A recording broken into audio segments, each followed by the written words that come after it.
Embrace the chaos.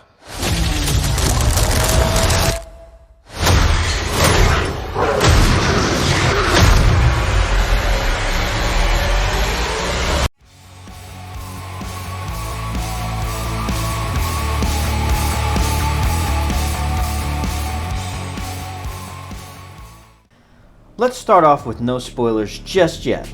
I give movies and shows a rating between 1 and 5. A 5 is freaking awesome, a 4 is pretty good, a 3 is not complete crap, a 2 is retarded, and a 1 is it sucked hard. Since every episode is about an hour and comes out weekly, I'll be rating each episode individually and give an overall score when the season is finished. With that being said, I give episode 1 a 4. It was pretty good. Full disclosure, after seeing so much crap being spewed out of the entertainment industry, I went into this with pretty low expectations, but this first episode was actually a pleasant surprise. There was no PC politics being forced into my face, but instead an intriguing story centered around Stephen Grant, played by Mark Spector. This entire first episode is completely focused on him, rightfully so with it being his show after all, and his acting and performance is rock solid. It slowed down when it needed to, allowing me to get to know the character, but it turned up the action just enough to keep me interested the entire time. The episode felt like you were inside the mind of Steven, actually struggling with mental disorder, but in spite of its chaotic nature, the episode never felt overwhelming. It felt like Steven's mind and his life was slowly unraveling from beginning to finish, and culminates in a pretty awesome end scene, which also served as a great cliffhanger for the next episode. It didn't blow me away, but it kept me interested, and it was fun, and earning it a 4 out of 5. Now then, let's get into spoilers. The show starts off with a villain drinking alcohol and putting glass in his shoes, probably because he watched the first episode of the new Halo TV show. After a classic Marvel intro, we're introduced to the protagonist, Stephen Grant, and his day-to-day life.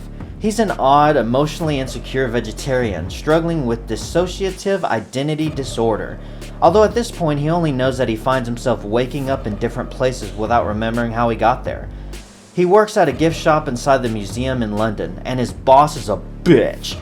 After a short bit, the show picks up with Stephen waking up in a field, somewhere way outside the city, with a voice inside his head demanding he goes back to sleep and calling him names like idiot and worm. He discovers the plot device of this season, a golden scarab, and is chased by gunmen into the nearby town where we are properly introduced to this season's villain, Arthur Harrow, a cult leader who serves the goddess Amit. After witnessing Arthur the Aardvark kill an old lady by sucking the life out of her, Stephen is found out and tries to surrender the scarab, only to find that he's not in complete control of his body. While trying to escape the city, Stephen finds himself drifting out of consciousness several times, which seems to happen right before something bad takes place, like being captured or shot, and then wakes up with the situation resolved and his own hands covered in blood. The action ends with him waking up in bed and believing the entire event just another dream, only to slowly realize that several days of his life has passed by. And this is where things get kind of weird. He finds a secret hiding place in his apartment containing a cell phone and a key. After a woman on the phone calls him Mark, he starts to hear his own voice inside his head. Lights begin to flicker, his apartment starts to shake, and he sees Nancy Pelosi stalking him. He goes back to the museum where Arthur the Aardvark tracks him down to. Oh, and his boss is still a bitch. After some dialogue with Arthur and a breach of personal space, night falls at the museum and Stephen is chased by a vicious, dog-like creature that comes after those who has their car's extended warranty expired.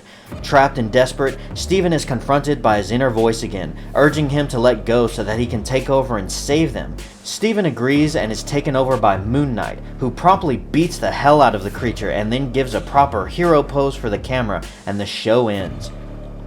I don't honestly have high hopes for this season, but I also didn't have high hopes for this first episode, and I was pleasantly surprised. If each episode is of the same quality as the first, there may just be some hope for this character, and if not, I'll be sure to let everyone know just how much it sucks. Anyways guys, thanks for watching and have a great freaking day.